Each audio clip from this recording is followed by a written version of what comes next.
So hari ini Madani cerita tentang Hadi cerita tentang pencen. Oh, dia cerita. Oh, dia nak jadi champion kepada rakyat ni lah tuan-tuan. Langkah hapus pencen tak madani, kata Hadi. Abdul Hadi mengkritik Putrajaya yang menggunakan slogan madani namun pada masa yang sama merancang untuk menghapuskan sistem pencen anggota penjawat awam. Menurut Ahli Parlimen Marang itu, penghapusan pencen adalah bertentangan dengan Islam yang dibawa oleh Nabi Muhammad. Semua dia nak jual dengan Islam, tuan-tuan.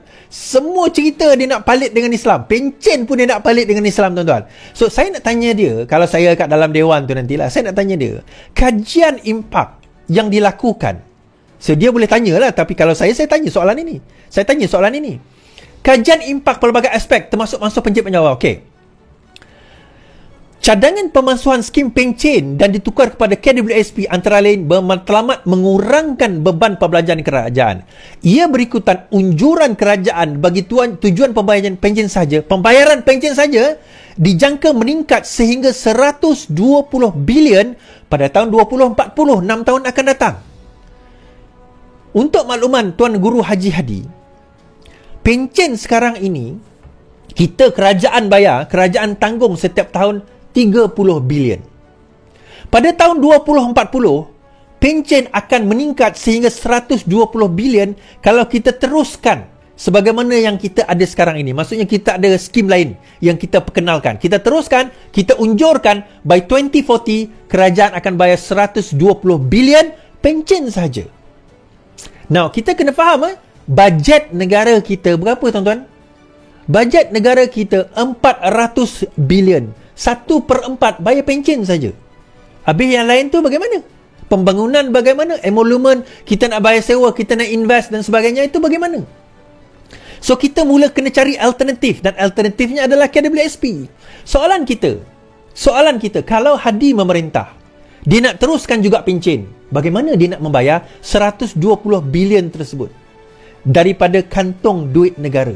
Kenapa 120 bilion saya kata bahawa pertama, jangka usia rakyat kita dah makin panjang. Saya dah ulang benda ni banyak kali, dah makin panjang. Kedua, jumlah gaji dulu tahun 80-an, gaji dia 800, 700, paling tinggi pun macam bapak saya 1000 lebih. Tinggi-tinggi pun 2,000, itu yang bawah-bawah. Sekarang ini yang peringkat bawah pun paling kurang 2,500. 1,500, 2,500. Ujung itu baru starting. Yang ujung dia nanti mungkin 2,000, 3,000, mungkin 4,000. So, jumlah itu berbeza pada mula-mula pencen ini diperkenalkan. Jangka hayat yang panjang, jumlah gaji. So, pada tahun 2040, ini bukan kajian, bukan Fahmi Fazil yang cakap, bukan Anwar Ibrahim yang cakap. Ini unjuran kerajaan. Kerajaan kena bayar 120 bilion dan unjuran ini bukan dibuat oleh kerajaan ini. Unjuran ini dah disebut oleh kerajaan sebelum ini. Dah tahu dah, benda ni memang kita dah tahu. So, persoalan dia, Hadi nak selesai macam mana soalan itu? Kalau saya kat dalam dewan tu, saya tanya, Marang, kita nak tanyalah, kalau tak nak masukkan pencen, pada 2040, kerajaan kena menanggung 120 bilion sahaja membayar gaji, membayar pencen. So, bagaimana kita nak menyelesaikan masalah ini? Pinjam lagi. Dengan hutang kita 1.5 trilion. Itu baru 2040. Ini bayaran setiap tahun, tuan-tuan. 2040, 120 bilion. Dia akan, jumlah itu akan bertambah. Sebab orang pencen tiap tahun. Again, kita balik kepada apa orang kata, Don Kelantan tak mampu mentadbir, tanah Kelantan mereka tak mampu nak apa orang kata selesaikan, dapat dividen dan sebagainya. Air di Kedah, masalah loji tak siap-siap, projek tak siap-siap. Sekarang ini mereka nak jadi kerajaan persekutuan, cerita pasal pencen tetapi tak faham 120 bilion tersebut yang kerajaan kena tanggung by 2040 setiap tahun. Ni bukan sekali bayaran saja tau. So, how are you going to solve that problem kalau kau jadi kerajaan? Dia cerita bertentangan dengan Islam. Bukan kau seorang je lah tahu baca Quran, baca hadis lah.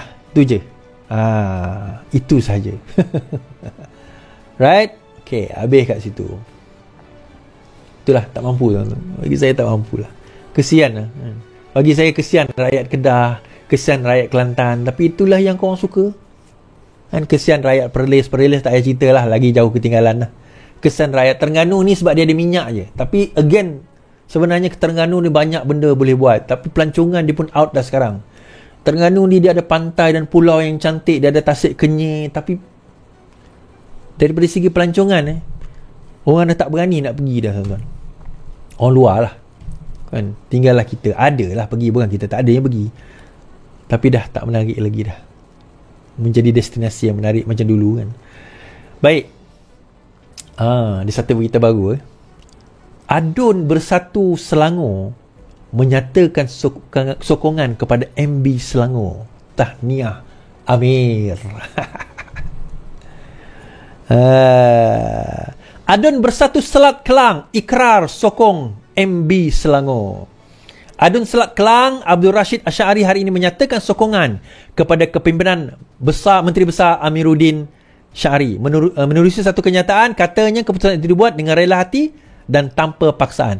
Ini setelah saya meneliti ucapan Duli Yang Maulwi Sultan Selangor yang memuji pentadbiran kerajaan negeri Selangor yang berada di landasan tepat demi kemajuan negeri dan kesejahteraan rakyat. Yelah, yang kau pergi lawan dulu, kenapa? Langkah ini juga adalah akibat dari beberapa siri tindakan Perikatan Nasional, terutama Perikatan Nasional Selangor yang dilihat berdiam diri terhadap tomahan yang dilontarkan kepada Raja-Raja Melayu. Ini adalah berlawanan dengan prinsip orang Melayu beragama Islam, katanya. Right. Kenapa tiba-tiba Adun Selangor ni pergi menyatakan sokongan kepada Amir? Sebab mungkin dia dengar live saya kot. Mungkinlah kan. Saya kata Adun ahli parlimen bersatu, kalau nak menyatakan sokongan kepada Perdana Menteri ataupun mana-mana menteri besar, hendaklah dilakukan sekarang sebelum pindaan perlembagaan. Sebab daripada segi undang-undang, pindaan perlembagaan tersebut berkemungkinan besar, kalaupun boleh diluluskan, dia tidak bersifat boleh dibawa ke belakang.